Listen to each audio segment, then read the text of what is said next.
Allô! Donc, c'est avec un grand plaisir que je t'accueille aujourd'hui dans cette vidéo slash podcast. Donc, je vais faire l'enregistrement visuel, mais également partager le tout sous forme d'enregistrement audio pour tous ceux et celles qui préfèrent cette alternative-là. Et j'ai la chance aujourd'hui d'accueillir Andréane Dufour-Bouchard, donc une nutritionniste qui travaille pour le groupe Équilibre, et on va se parler dans le cadre de leur nouvelle campagne qui est diffusée pour la Journée internationale sans diète. Donc, je suis bien excitée parce qu'en fait, vous avez sûrement pu le remarquer, mais j'adore vous aider à y voir plus clair là, en ce qui concerne toutes les recommandations, disons, issues de la culture des diètes. On le sait, là, c'est quand même assez prenant dans nos vies. On a des stratégies alimentaires qui sont partagées par-ci, par-là. On devrait couper certains aliments, en intégrer d'autres, et on y va plus clair. Donc, on va vraiment remettre les choses en place ensemble aujourd'hui et je vous présente Andréane sans plus tarder. Donc, Andréane Dufour-Bouchard est nutritionniste et passionnée par tout ce qui touche à la relation avec la nourriture et le corps. Elle est détentrice d'une maîtrise en nutrition à l'Université de Montréal qui lui a permis d'approfondir sa compréhension de la relation entre les comportements alimentaires et le stress. Elle a ensuite travaillé au ministère de la Santé et des Services sociaux dans l'équipe du plan d'action gouvernemental de promotion des saines habitudes de vie et de prévention des problèmes liés au poids, donc de 2006 à 2012, et ce plan-là se nommait Investir pour l'avenir. En 2009, elle s'est jointe à l'équipe d'Équilibre, où elle a depuis coordonné le développement de nombreux programmes et campagnes de l'organisme, participé au développement de la formation continue pour les professionnels de la santé, les acteurs de l'industrie des médias, de la mode et de la publicité, donné des cours aux étudiants universitaires et des conférences variées. Andréane agit également à titre de porte-parole pour l'organisme, d'où sa présence aujourd'hui. Sa polyvalence professionnelle fait d'Andréane une experte qui vous aidera à distinguer le vrai du faux dans la multitude de messages contradictoires qui circulent sur la gestion du poids, l'alimentation et l'image corporelle. Sur une note plus personnelle, Andréane adore aussi prendre le temps de cuisiner ses recettes préférées, manger de la crème glacée en voyage et profiter de la nature. Et mon Dieu Seigneur, que j'ai hâte de pouvoir voyager! Ah, ça me fait penser à ça! Fait que là, je vous laisse aussi sur notre discussion. Je suis certaine que ça va t'aider et n'hésite pas à nous faire signe s'il y a quoi que ce soit. Bonne écoute! Bonjour Andréane, ça va bien? Oui, ça va bien, merci. Ça va super bien. Puis là, ouais, je suis contente là, parce qu'on va se parler enfin d'un super beau projet, de belle campagne là, que vous faites. Mais je veux commencer avec une introduction par rapport à toi. Donc, en fait, on s'est déjà parlé dans le cadre d'une entrevue précédente. C'était l'année passée dans le cadre de la campagne également d'Équilibre. Et c'était une autre thématique carrément. Donc, j'invite vraiment les gens à aller écouter l'entrevue. C'était vraiment cool. C'était réalisé avec ta collègue Nathalie aussi, qui a participé. On était les trois ensemble. C'était super cool. Puis on a aussi la version vidéo de cette entrevue-là. Donc, les gens, s'ils veulent avoir la version vidéo ou la version audio seulement, ils ont accès aux deux options. C'est l'épisode, la saison 1, l'épisode 15 et la saison 1, l'épisode 15B, pour ceux qui veulent voir ça. Donc, est-ce que tu veux te présenter juste rapidement avant qu'on commence avec l'entrevue? Ben oui, absolument. Alors, je suis nutritionniste. Ça fait plusieurs années que je travaille pour l'organisme Équilibre. Et pour moi, la nourriture, l'alimentation, la bienveillance, c'est quelque chose de vraiment très important. Alors, je suis vraiment contente d'être ici aujourd'hui pour pouvoir vous parler de cette thématique-là, d'une campagne, entre autres, que je coordonne là, chez Équilibre, qui s'appelle la Journée internationale sans diète. Oui, je suis tellement contente moi aussi, là. Puis c'est tellement une journée importante. Puis je pense que les gens devraient de plus en plus justement connaître ça. C'est le fun de pouvoir faire rayonner des beaux événements comme ça avec du contenu si pertinent. Puis justement, pourrais-tu nous en dire un peu plus au sujet de la mission, mettons, du groupe Équilibre? Oui, en fait, on est un organisme à but non lucratif. Ça fait près de 30 ans qu'on travaille à vraiment favoriser le développement d'une image corporelle positive et aussi l'adoption de saines habitudes de vie. Mais pour nous, l'image corporelle, c'est vraiment le cœur pour pouvoir s'apprécier, s'accepter et finalement avoir la meilleure santé et le meilleur bien-être possible. Oui, puis la mission, en ce moment, justement, vous la mettez en pratique à travers la journée sans diète, la journée internationale sans diète. Moi, je veux tout le temps des petits bouts. Et justement, c'est quoi le terme cette année, la journée? C'est la bienveillance à plein régime. Évidemment, on sait que dans le contexte de la pandémie, entre autres, et aussi en général, la relation qu'on peut entretenir avec notre corps ou la nourriture n'est pas toujours facile, n'est pas toujours bienveillante non plus. Oui. Et on vit dans une culture où, justement, les diètes sont très omniprésentes, les règles. Alors, ce qu'on veut vraiment inviter les gens à faire, c'est de laisser de côté les régimes, les règles, la privation, la culpabilité et de plutôt inviter la bienveillance à table. Ah, puis ça fait tellement bien justement avec ce que je veux propager comme information aux gens. Tu sais, souvent, on est un peu trop dans les règles, dans les justement principes de base. Puis là, les gens, ils ont beaucoup, beaucoup de diètes qui leur sont proposées. Là, c'est très populaire. Il y en a plusieurs. Là, je ne parlerai pas des détails Mhm. aujourd'hui, là, mais on le sait qu'il y a une pression sociale là, pour essayer de se conformer à un certain standard et Ouais. ça peut nous affecter négativement et ça, c'est vraiment moins agréable dans ces cas-là. Et cette année, il y a des collaborateurs aussi pour la journée. C'est qui les collaborateurs et comment ça Oui, on était vraiment très emballés et excités de pouvoir collaborer avec trois personnes qui, selon moi, sont des messagers de bienveillance extraordinaires. Alors, il y a Caroline Huard, qui est créatrice culinaire, Bernard Lavallée, qui est nutritionniste, le nutritionniste urbain, et fonctionne? la docteure Stéphanie Léonard. Donc, pour nous, c'était vraiment un grand plaisir de pouvoir les avoir avec nous pour leur parler, pour qu'ils nous Oui. parlent en fait de leur point de vue de c'est quoi manger avec bienveillance, qu'ils nous proposent des conseils. Et je trouvais aussi que d'avoir un peu les trois points de vue, le point de vue vraiment culinaire, le Ouais. point de vue nutritionnel et le point de vue psychologique, ça faisait vraiment un beau mélange de complémentarité de points de vue et de conseils tout aussi intéressants. Oui. Mais c'est un méchant beau trier aussi, là. Vous avez vraiment bien sélectionné des personnes qui sont justement, tu sais, vraiment très bons dans ce qui est l'acceptation de soi, la diversité corporelle, tous ces mouvements-là, là, justement, très, très bienveillants. Donc, ça touche Mm-hmm. vraiment la thématique. C'est super cool. Puis justement, il y a eu comme, là, ça fait 2 vidéos promotionnelles, si j'ai bien compris. Là, je dis 2, là, mais 2 à une main. Pas deux. Même pour ceux qui écoutent la vidéo. Donc, 2. Et il y a 2 thématiques différentes qui sont abordées. Puis, je sais pas si tu veux me parler des vidéos un petit peu avant qu'on commence, parce que je voulais qu'on justement écoute ensemble des extraits puis qu'on puisse les commenter puis ajouter des petites nuances. Oui, absolument. La première capsule, c'est vraiment manger avec bienveillance, c'est quoi? Parce qu'évidemment, si on veut commencer à faire ça, ben, il faut savoir un peu ce que c'est. Des fois, on peut avoir certaines perceptions. Il y a des gens qui pensent que c'est de manger un peu n'importe quoi, n'importe comment. Il y a toutes sortes de fausses croyances aussi, des fois Oui. associées à la bienveillance. Alors, cette capsule-là va vraiment permettre de mettre un peu le doigt sur c'est quoi manger avec bienveillance. Et une fois qu'on sait c'est quoi, ben, des fois, on voudrait le faire, mais on ne sait pas toujours comment s'y prendre. Alors, l'autre capsule propose 5 conseils de justement Caroline, Bernard et Stéphanie pour Oui. essayer de tranquillement commencer à intégrer la bienveillance dans son alimentation. Oui, puis les capsules sont super bonnes. Moi, je les ai vues en primeur. J'étais bien contente de pouvoir voir le contenu. Puis j'ai pu justement sélectionner des petits extraits qui me parlaient énormément. Puis là, ce qu'on va faire, c'est justement, on va les regarder ensemble. Puis les gens vont pouvoir aussi écouter les capsules complètes par la suite, bien sûr. C'est ce qu'on veut qu'ils fassent. Puis nous, de notre côté, on va pouvoir les commenter, ajouter justement plus d'informations, puis donner des idées, des trucs. Je vais même te poser des questions justement à travers tout ça. Donc, on commence sans plus tarder avec la vidéo 5 conseils pour manger avec bienveillance. Donc, Bernard fait une mention, la suivante. Je vous laisse sur le clip. Dans notre société, on est habitué d'écouter des règles externes qui vont nous dire quoi manger, quand manger, comment manger, quelle quantité manger. Donc, on écoute toujours qu'est-ce que d'autres personnes ont à nous dire sur la façon dont on devrait manger, mais on s'est déconnecté des signaux que notre corps nous envoie. Donc, selon toi, comment faire pour cesser d'écouter ce genre de règles lorsque vient le temps de manger? C'est pas toujours évident de se défaire des règles, hein, parce qu'on vit dans Mhm. une société où les règles sont très, très, très omniprésentes. Ouais. Il y a eu beaucoup de gens qui ont suivi des régimes, parfois à certaines étapes de leur vie, parfois même toute Mhm. leur vie, ou qui ont eu des règles, qui ont entendu quelque part de quelqu'un, ou qui ont pensé vouloir essayer parce qu'ils ont entendu certains Mhm. messages de promotion de saines habitudes de vie ou autres.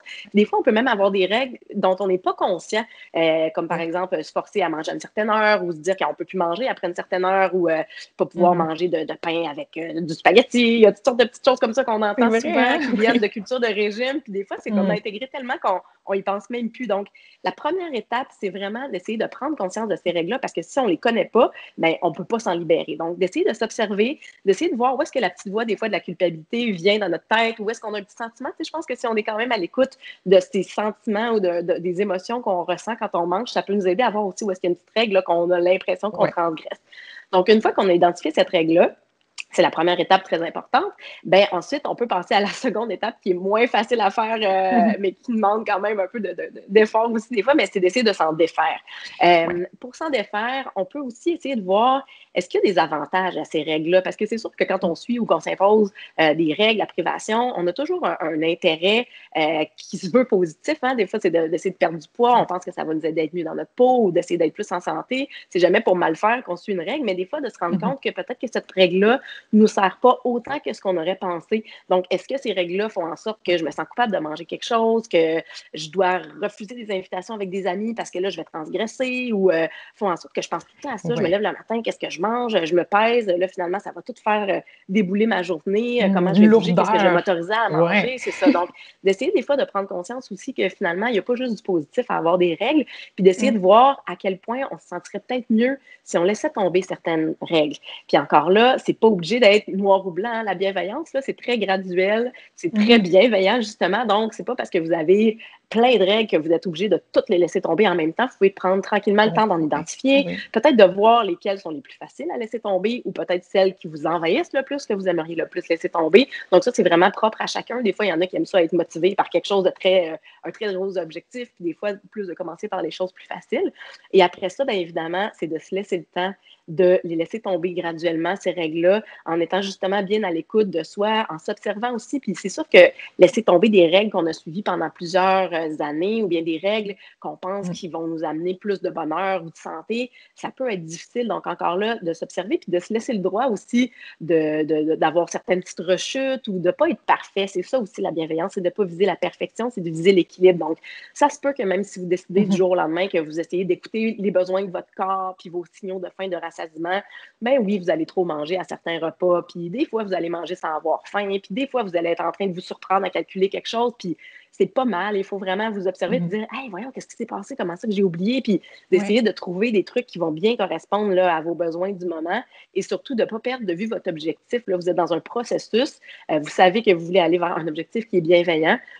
Puis des fois, justement, de revoir la motivation qu'on a aussi, ça peut nous aider à essayer de laisser tomber les règles parce que si on veut suivre des règles parce qu'on veut perdre du poids, parce qu'on s'en va, en tout cas, en voyage éventuellement, ou qu'on sait l'été qui s'en vient, la saison du maillot de bain, ou qu'on pense qu'on va être plus en santé parce que là, notre médecin nous a dit qu'on faisait du cholestérol, bien, des fois, c'est des raisons qui sont très orientées vers le poids. On est habitué culturellement d'avoir une espèce d'objectif en lien avec le poids, mais le poids, c'est très ingrat parce que même si on fait les meilleurs changements possibles pour notre santé, on ne peut jamais garantir ou prévoir qu'est-ce que ça va donner en termes de livres sur la balance. Puis à ce moment-là, bien, quand on va essayer de maigrir, puis si jamais le chiffre sur la balance n'est pas proportionnel aux efforts qu'on a fait, bien, on va avoir tendance à se dire hey, « ça ne marche pas, tant pis, je reviens à mes anciennes habitudes. » Et là, on va tout perdre les gains pour la santé, pour le bien-être, puis on va avoir l'impression de retourner un peu à la case départ. Alors, si on essaie de changer notre motivation, plutôt que de l'orienter vers le poids, mais plus l'orienter vers le plaisir, le bien-être, le plaisir d'être capable de dire « Hey, j'ai ressenti ma faim. » C'est quelque chose de très concret, tu sais, puis le pouvoir nous revient à nous. C'est plus une règle à l'extérieur de nous qui nous impose un peu à tout le monde comment faire. C'est vraiment notre corps, nos envies qui déterminent ce qu'on va manger. Donc ça, je pense que c'est plusieurs façons, en tout cas, de réussir graduellement à se défaire des règles. Hey, mais c'est tellement des bons trucs. J'espère que les gens étaient comme à l'écoute, un petit peu comme des éponges. Puis là, tu sais, justement, c'est des choses qu'on peut faire graduellement, comme tu l'as dit, tu sais, de prendre le temps de juste, OK, tu sais, partir par le début, respirer, s'entourer des bonnes personnes. C'est toujours mes conseils de base, tu sais, qui reviennent souvent. Je suis comme, ben, tu sais, c'est vraiment important, justement, d'avoir un entourage qui va être positif aussi, bienveillant aussi, parce que de cette manière-là, tranquillement, justement, tu sais, tu vas pouvoir poser des questions, voir comment les gens procèdent. Des fois, il y a des choses que tu peux, justement, apprendre des autres, donc de leur façon de faire. Puis il y a des choses qu'ils vont faire que tu n'aimeras peut-être pas. Puis justement, c'est pas grave, c'est comme ça, puis on est tous différents. Donc, c'est ça qui est vraiment super le fun. Fait que j'adore ce que tu as dit, pour vrai.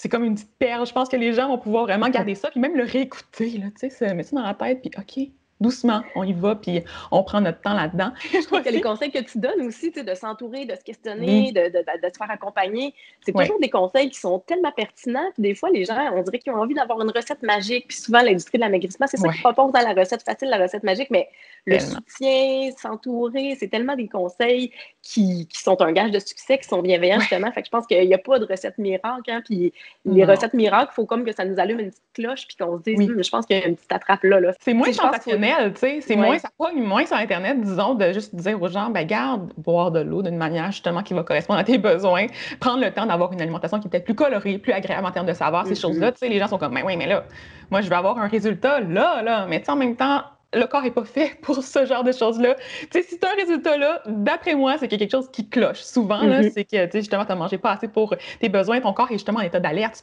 C'est pas positif là, d'avoir ce genre de résultat-là.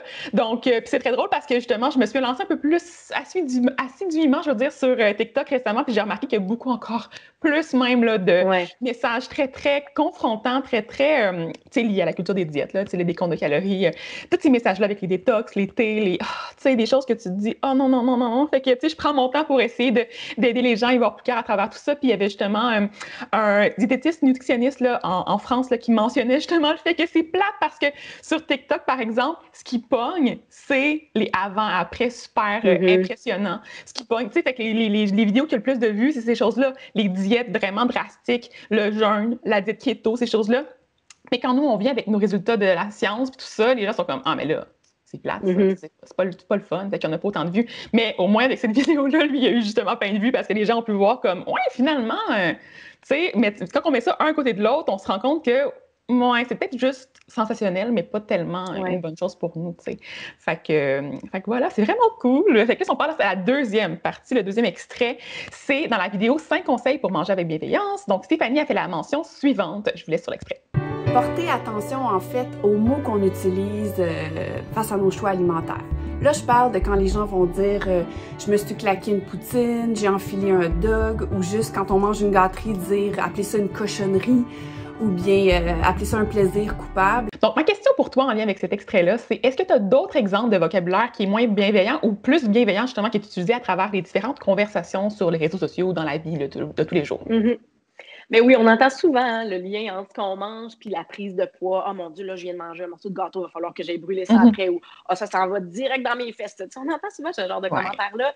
Il faut essayer d'arrêter de toujours associer manger avec engraisser parce qu'à la base, là, pourquoi on se nourrit, pourquoi on mange, c'est pour donner de l'énergie à notre corps, pour vivre notre vie, pour avoir des rêves, les atteindre, pour travailler, pour sortir, pour faire tout ce qu'on veut faire dans la vie.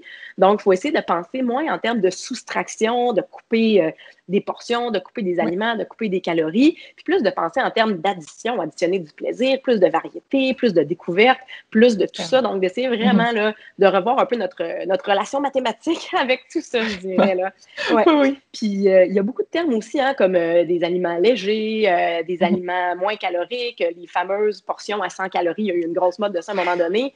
Ça, c'est comme une façon marketing, évidemment. L'industrie de la nourriture aussi, de l'alimentation joue là-dessus, pas juste l'industrie de l'amaigrissement, pour essayer de faire en sorte qu'on va comme se déculpabiliser dans notre conscience. Mais réellement, là, un sachet de biscuits, par exemple, 100 calories, portionné dans un 100 calories, c'est la même chose que si on prenait un biscuit et qu'on le mangeait pour un équivalent de 100 calories. C'est la même chose que 100 calories de pommes. Tous les aliments ne sont pas égaux nécessairement sur le plan des nutriments, mais quand on compare juste calories pour calories, là, ça reste des calories, puis notre corps en a besoin des calories, c'est pas le diable, il faut manger pour vivre, puis juste à respirer, puis à fonctionner, notre corps brûle des calories, puis il en a besoin, donc d'essayer de se détacher de ces mots-là, et souvent, il y a un effet un peu contradictoire, c'est un peu ironique, mais souvent, les aliments qui sont allégés vraiment, on va en manger plus, parce que soit on pense qu'ils sont allégés, ou bien dans notre corps, il va y avoir des signaux qui ne seront pas transmis parce qu'il y a des édulcorants ou d'autres choses là, qui ont un rôle à jouer différent. Et finalement, ça va faire qu'on va manger plus. C'est pas ça l'objectif, c'est un peu contre-productif. Donc, essayer vraiment de laisser tomber ces allégations-là et d'encore une fois se centrer sur moi, qu'est-ce que j'ai envie de manger? C'est quoi mes besoins? C'est quoi mes envies? Est-ce que j'ai chaud puis j'ai le goût de quelque chose de juteux comme du melon d'eau? Est-ce que j'ai envie de croquer dans une bonne pomme l'automne qui crunch, c'est bon? Est-ce que j'ai envie de quelque chose de chaud puis de réconfortant, une soupe? Donc, d'essayer vraiment de se centrer sur les mots qui décrivent les aliments qu'on a envie de manger. Ça, c'est vraiment des mots qui sont très compatibles avec la bienveillance puis qui vont qui sont très en lien aussi avec le fait de manger selon ses besoins. Donc, d'essayer de trouver c'est quoi ses préférences, qu'est-ce qu'on a le goût de manger, sous quelle forme. On aime quelque chose qui est acidulé, qui est croquant, qui est salé, qui est sucré. Puis ça va nous aider vraiment à répondre aux vrais besoins de notre corps. Puis ça va faire en sorte que nos repas vont être satisfaisants. Ben oui, le volet gustatif, justement, de la saveur, la satisfaction, c'est des papilles, c'est ça comme l'essentiel. Là. Tu sais, on mange, oui, pour nourrir le corps, mais aussi pour se sentir bien après le repas, puis avoir justement l'impression d'avoir comme comblé un espèce de besoin gustatif. Donc, c'est là tu sais, que c'est important de prendre le temps de juste se poser et de dire, OK, ouais, j'ai le goût de quoi, moi? Tu sais, à ce moment-là, ça varie tellement, justement, en fonction des saisons, en fonction de nos hormones, en fonction de plein de choses, là, je veux dire. Fait qu'il faut prendre le temps de juste essayer de tranquillement, pas vite, apprivoiser le concept là, de se faire confiance.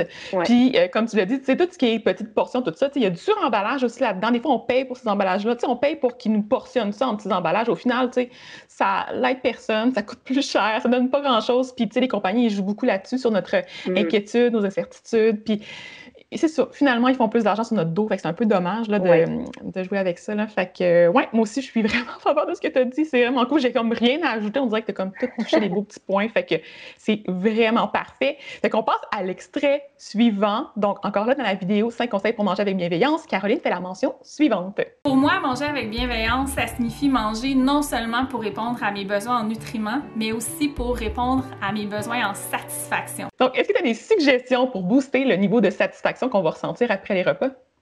Absolument. Je pense que pour booster notre niveau de satisfaction, il faut vraiment répondre à ses envies. Donc, essayer d'identifier qu'est-ce qu'on a envie de manger, c'est quoi les besoins de notre corps et d'essayer d'y répondre. Ça, c'est une bonne façon. On peut apprendre aussi à cuisiner des aliments ou des repas qui vont répondre à nos besoins. Et des fois aussi, on se met la barre haute. On pense que pour un repas, là, que ça soit satisfaisant, il faut que ça soit digne d'un grand chef de restaurant ou que ça soit fancy, tout ça. C'est vraiment pas obligé d'être compliqué, hein, de faire un bon repas satisfaisant, quelque chose qu'on a envie. Une bonne salade grecque l'été, par exemple. On coupe quelques cocombes, quelques tomates, un peu de fromage feta, des petites herbes, puis c'est délicieux, ça n'a pas besoin d'être compliqué. Donc, vraiment aussi d'être à l'écoute de ce qu'on a dans notre frigidaire, de ce qu'on a le temps de faire aussi. On n'a pas toujours le temps de se faire quelque chose de très élaboré. Donc, d'avoir des attentes réalistes et aussi d'essayer de faire des choses qui répondent à nos besoins.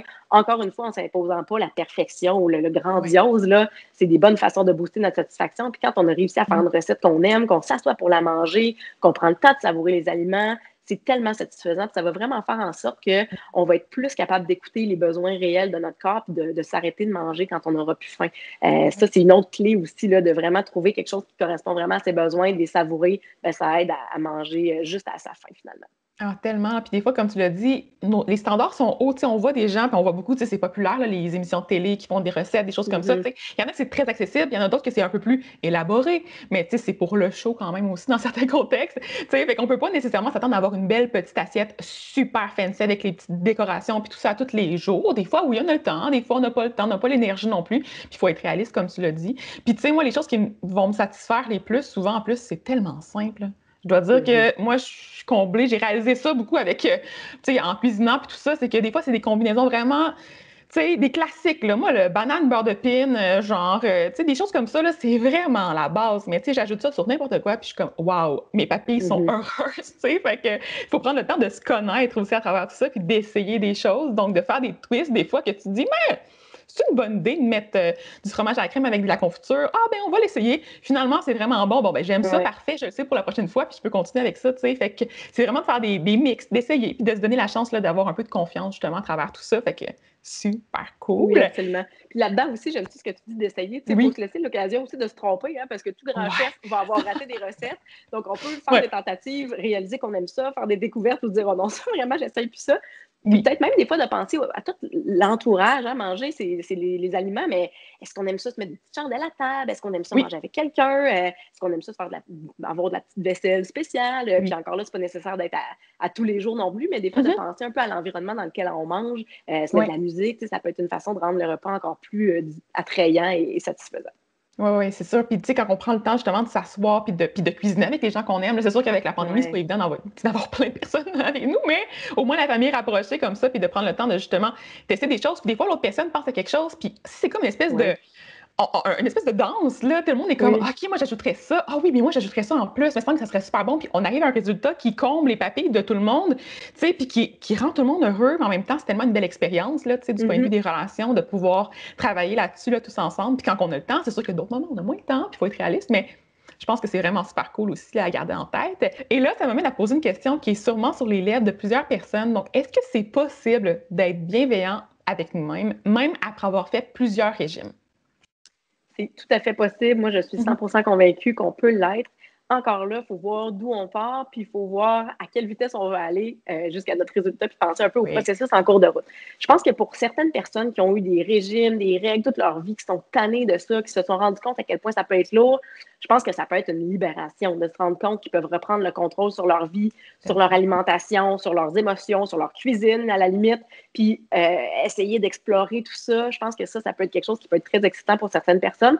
Ça peut être aussi déstabilisant parce qu'à un moment donné, quand on a des règles partout, puis tout à coup, là, on se fait lâcher un peu dans la nature comme ça peut faire peur, puis c'est normal. Donc, il faut prendre le temps de se dire, c'est correct que j'aie peur, il ne faut pas la nier, cette peur-là, puis il faut y aller graduellement à petits pas. Donc, des fois, si par exemple, souvent, on entend là, les chips. Moi, je commence à manger un peu de chips, je ne suis pas capable, je mange un sac au complet. Ben, on peut y aller graduellement. On peut se dire, bon, ben là, quand je sens que j'ai tendance à être un peu vulnérable, je suis fatiguée, j'ai une grosse journée, peut-être que c'est pas le moment d'essayer de manger les chips en les savourant, en essayant d'être à l'écoute de ces signaux. Il y a peut-être un moment différent où on va être plus en mesure d'apprendre à s'écouter. On peut acheter des petites portions de chips si on a peur. Tu sais, tantôt, on parlait des petits emballages. Je pense que c'est très populaire aussi parce que c'est sécurisant pour des gens qui ont peur de passer à travers le sac. Il y a comme l'espèce de sécurité du petit. Mais de se dire, ben écoute, je me prends un petit sac ou je le prends, j'en mets dans un bol ou j'invite un ami à en manger avec moi, en tout cas en contexte de mesures sanitaires appropriées, mais d'essayer de faire ça comme ça ou même d'en parler avec une amie, de dire, écoute,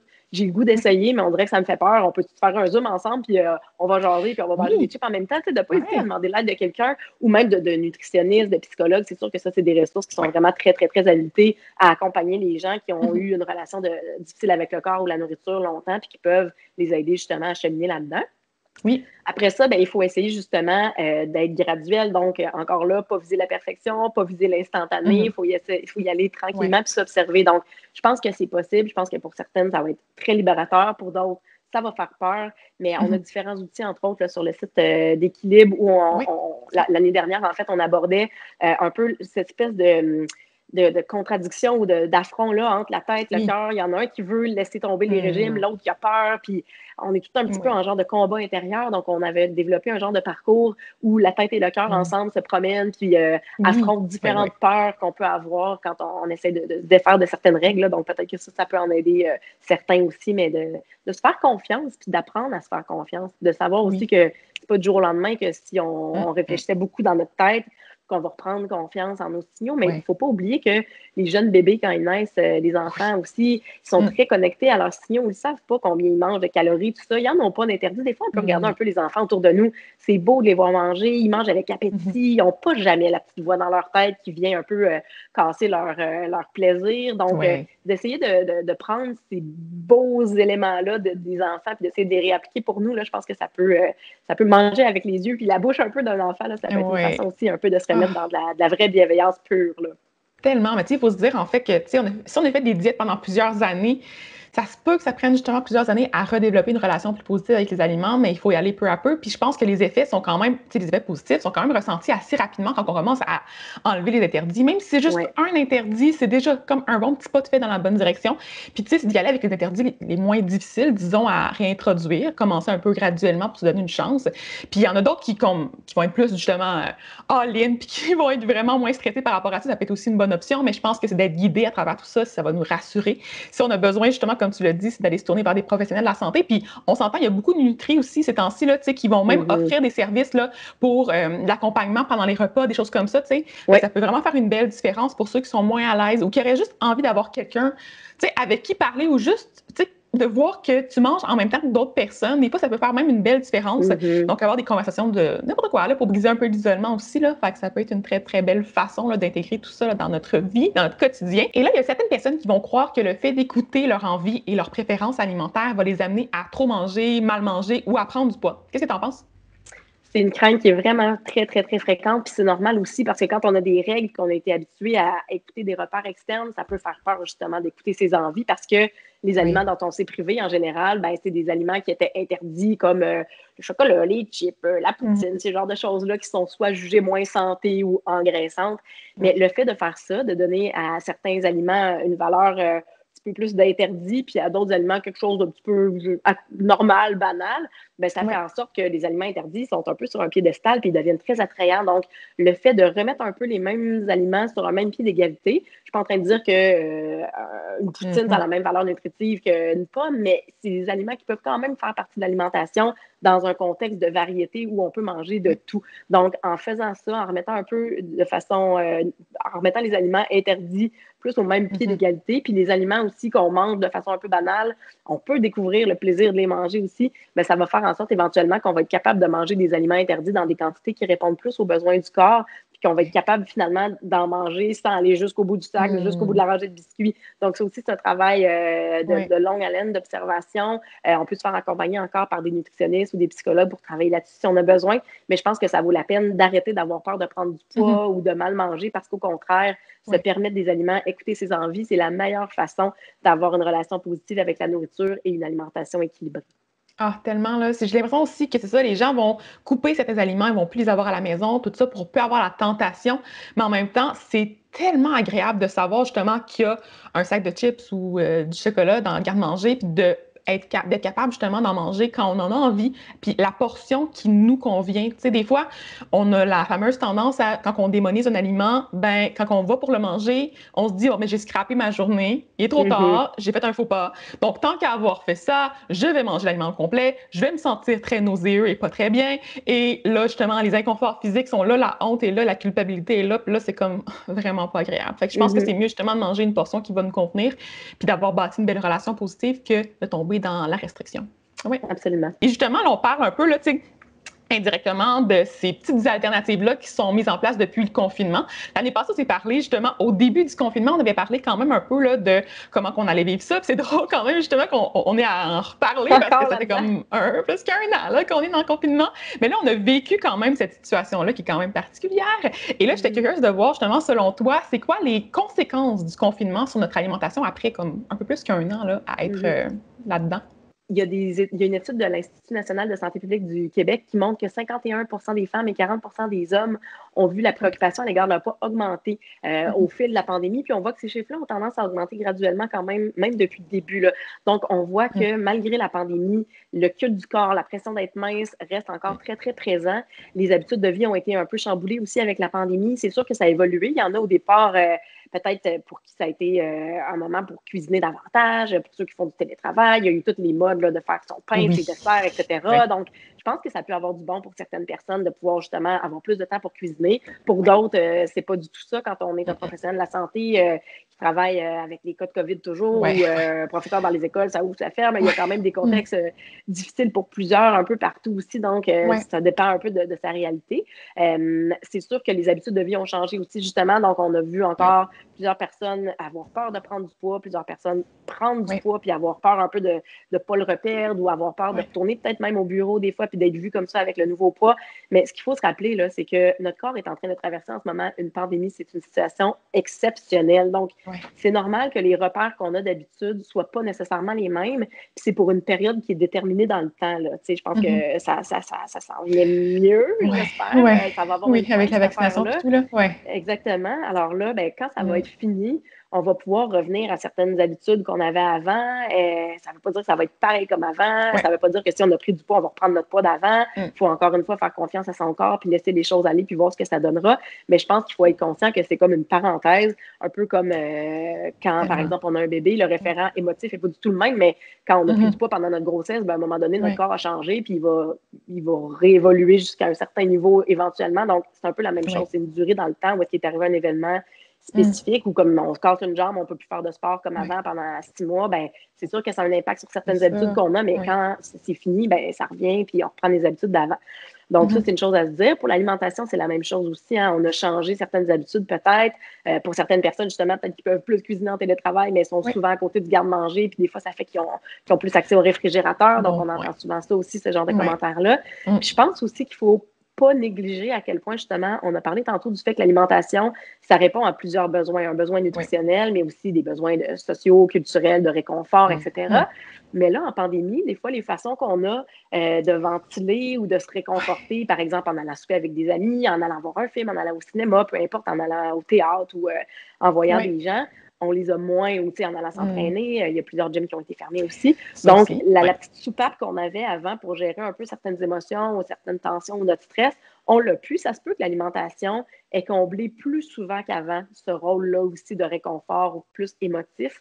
Donc, ça aussi, il faut en prendre conscience. Il ne faut pas être mal de ça nécessairement non plus parce qu'on fait tout de notre mieux, je pense, en ce moment pour gérer cette situation-là qui, encore une fois, est exceptionnelle. Donc, je pense que si on se rend compte que l'alimentation, c'est toujours ça qui est utilisé quand on est stressé, quand on est fâché, quand on parle du point de presse avec les cas qui augmentent, quand on voit des manifs anti-vaccination, peu importe, il faut essayer d'en prendre conscience. Puis il faut essayer de voir, encore une fois, en toute bienveillance, bon, là, j'assume que je mange, j'ai pas faim, ça me réconforte, parfait. Mais après ça aussi, de voir, est-ce que je mange toujours quand je vis une émotion négative? Puis est-ce qu'il n'y a pas quelque chose qui répondrait encore mieux que l'alimentation à ce besoin-là? Parce que si on a besoin d'une pause parce qu'on n'est plus capable d'être devant son Zoom, ben même si on mange, ça ne réglera pas le problème. Ça n'aura pas le même impact que si on sort dehors prendre une marche. Si on est déprimé, qu'on s'ennuie, ben si on mange, ça n'aura pas le même impact que si on prend le téléphone puis qu'on appelle son ami puis qu'on chiale puis ça nous fait du bien ou qu'on rit ensemble puis on se divertit. Donc, il faut trouver des façons de répondre encore mieux aux besoins que par l'alimentation. Puis quand on décide qu'on répond à notre besoin par l'alimentation, on l'assume, mais après ça, on essaie de trouver d'autres façons pour le reste. Donc ça aussi, je pense qu'il faut prendre le temps de s'observer puis d'être encore une fois bienveillant envers soi par rapport à ça. Hey, mais tellement, là. Puis, tu sais, comme tu l'as dit, c'est de trouver un peu l'origine, des fois, de l'inconfort. Si on ne se sent pas bien, c'est qu'il y a souvent une raison, tu sais. Puis, s'il n'y en a pas, ben, s'il y en a une, si c'est une raison médicale, du point de vue plus psychologique, par exemple, c'est important d'aller consulter, tu sais.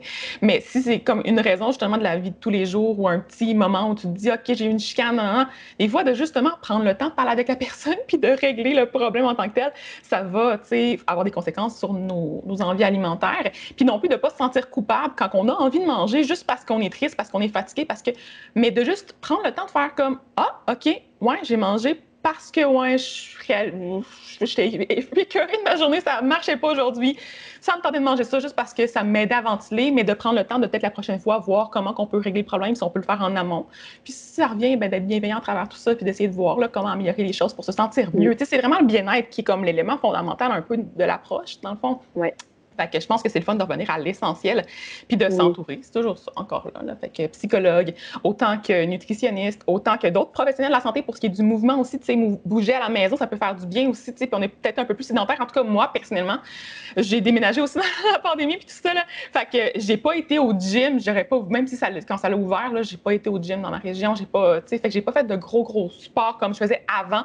Donc, toute cette routine-là est disparue. Donc, j'ai changé un peu mon mouvement, tu sais, je vais plus à l'extérieur, je fais plus de différents mouvements plus peut-être doux même, mais tu sais, je me suis adaptée puis je vois que mon corps, l'alimentation s'est adaptée en conséquence. Donc des fois, on stresse beaucoup parce qu'on se dit, crème, mon niveau d'activité physique a baissé énormément, qu'est-ce que je vais faire? Je suis habituée de manger d'une certaine manière, est-ce que mon corps va pouvoir comme réussir à comprendre que je bouge pas autant? Puis oui, le corps est capable. Donc, il faut se donner la chance, justement, là, d'y arriver. Je trouve que c'est super intéressant ce que tu as dit aussi, que ça devrait être la bienveillance, ultimement, qui est notre objectif final, parce que souvent, encore là, quand on mange pour se réconforter, souvent, après, c'est pas de la bienveillance qu'il y a, c'est de la culpabilité, puis on dit qu'on n'aurait pas dû, puis ça aussi, je pense que c'est une autre façon de voir, est-ce qu'on répond à notre besoin comme il faut, puis surtout, après coup, est-ce que c'est bienveillant notre affaire ou finalement, ça fait qu'on se tape dessus, puis on se culpabilise. Donc, encore une fois, d'appeler quelqu'un, probablement qu'on ne se sentira pas coupable après, au contraire, ça va nous avoir fait juste du bien du début à la fin.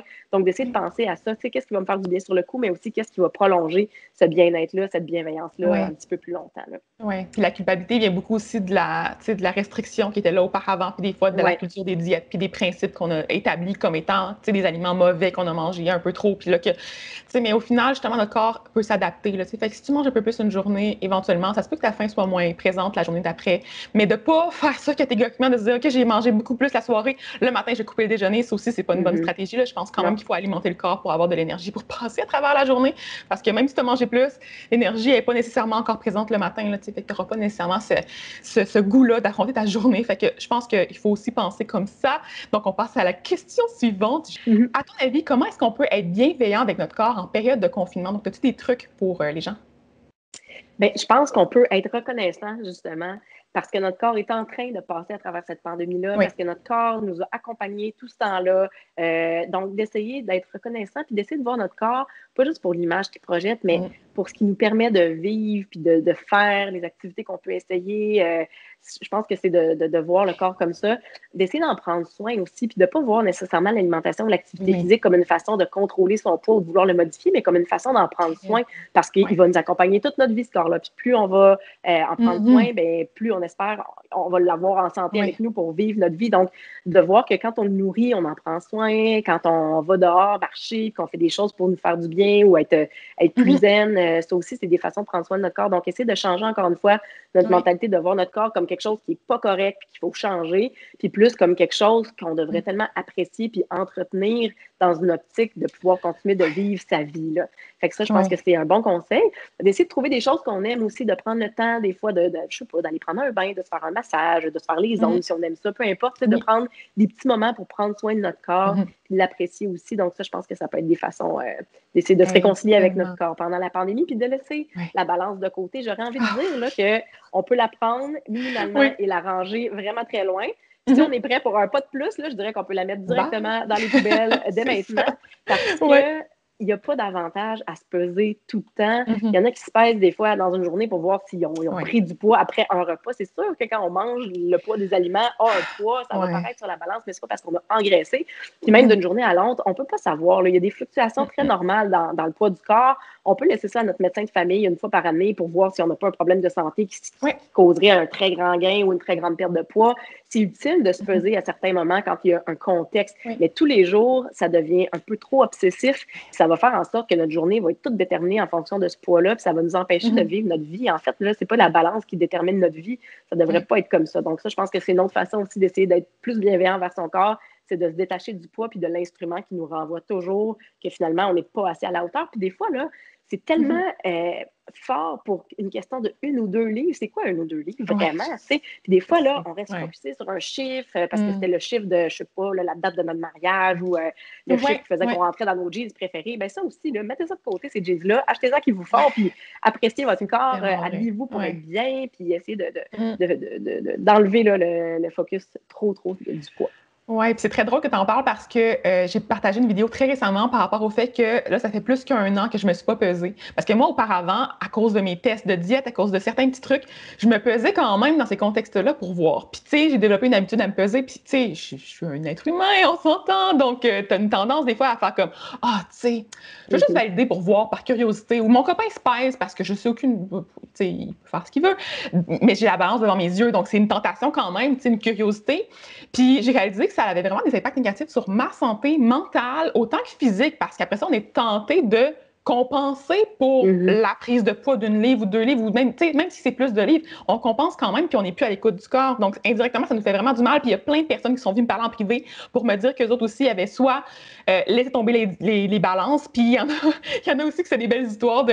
Là, il faut justement que tu la fasses disparaître. Puis c'est quasiment envie de la détruire, ta balance, parce que t'es comme, c'est tellement là, t'as comme l'agressivité un peu envers cette machine-là qui t'a tellement fait sentir comme de la merde, là. Tu sais, des journées que tu as passées à te sentir coupable parce que tu as pris 2 livres, puis que finalement, dans le fond, tu sais, c'est tellement futile. Ça peut être juste comme que tu as bu plus d'eau, que tu as mangé plus de sel, puis que tu as justement accumulé un peu plus d'eau à l'intérieur du corps, ou, tu sais, la digestion qui a été moins bien, ou peu importe quelle autre raison, tu sais, c'est normal de prendre du poids, tu sais. Fait que ça a tellement joué dans ma tête, puis justement, tu sais, quand je disais aux gens, comme...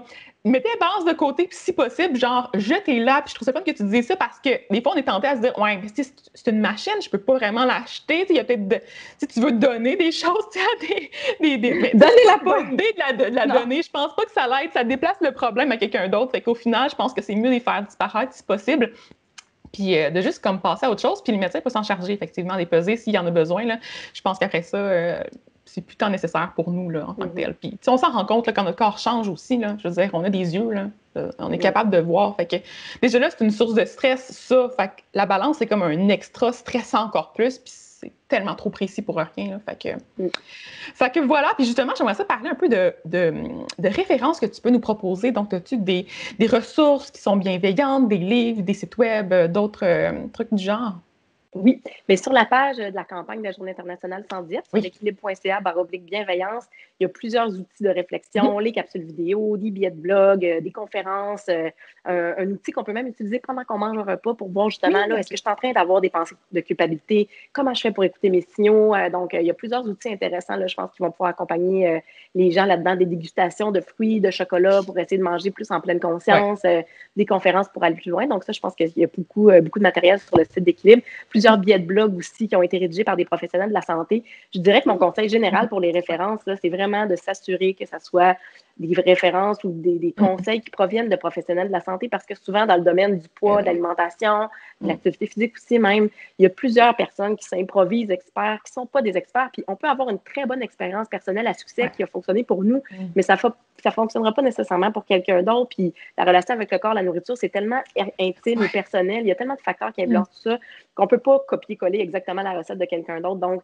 les pseudo-messages qui essayent d'envoyer un peu une recette miracle applicable à tout le monde de la même façon, c'est déjà un gros point d'interrogation, puis on devrait fermer tout de suite cette page-là. Sinon, je pense qu'il y a des comptes de personnes inspirantes comme toi, justement, qui a tellement des beaux messages sur toute cette thématique-là. Bernard Lavallée aussi, Caroline Huard-Louni aussi, Dr Stéphanie Léonard.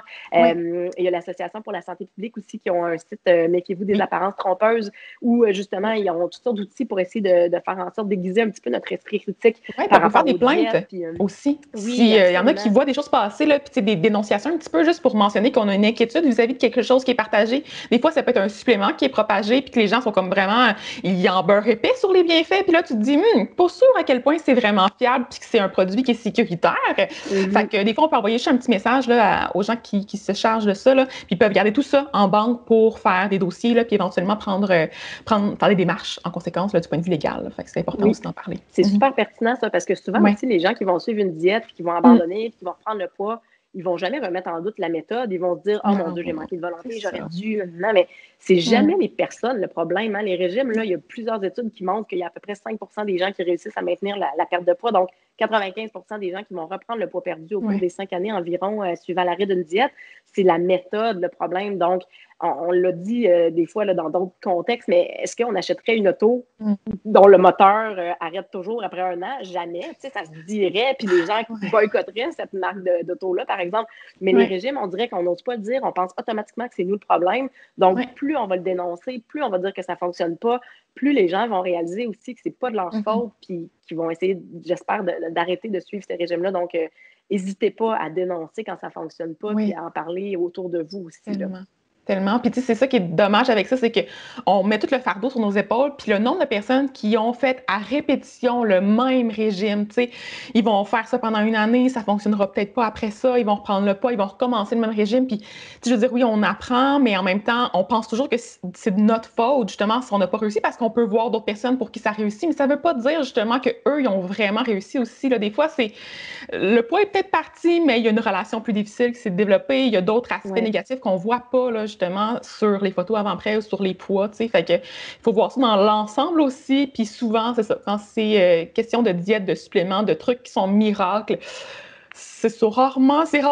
approuvé par la science, là. Tu sais, il n'y a pas grand-chose qui est vraiment miraculeux dans la vie, là, malheureusement. Ce serait le fun, mais c'est pas le cas.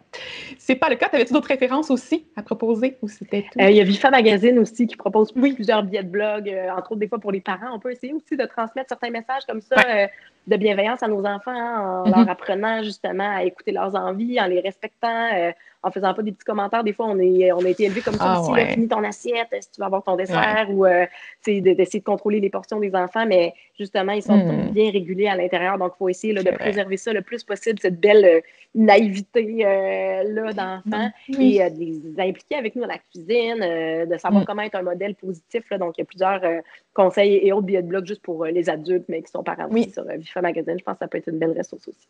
Mais il y en a plein d'autres, en fait. Oui, mais tu sais, c'est ça qui est le fun. Je pense que l'éducation aussi, tu sais, qu'on aura pu avoir ou qu'on donne à nos enfants, c'est comme le point central aussi de la relation avec les aliments, avec notre corps. Tu sais, si on voit notre parent toujours remettre en question son corps, éventuellement, on va peut-être même remettre en question le nôtre. Fait que c'est ça qui arrive, c'est qu'il faut vraiment essayer d'être une bonne image. En même temps, c'est pas toujours facile, il faut être conscient, mais d'avoir justement des ressources pour trouver des petits trucs, ben, ça peut nous aider, là. Et pour conclure, en quelques phrases, comment on peut résumer là, justement les messages qui ont été transmis à travers la campagne, mais aussi à travers notre épisode de podcast? Je pense qu'on peut se rappeler qu'on a beaucoup à gagner à se défaire des règles parce que justement, on vit dans une culture de règles depuis des années. Ça n'a pas eu l'air d'avoir un succès tant que ça, ni sur le poids, ni sur la santé ou le bien-être. Alors, je pense qu'on peut vraiment se dire qu'on gagne à essayer d'autres choses. On gagne à être à l'écoute de nos envies, à plus se concentrer sur le plaisir plutôt que les calories, à laisser tomber la culpabilité.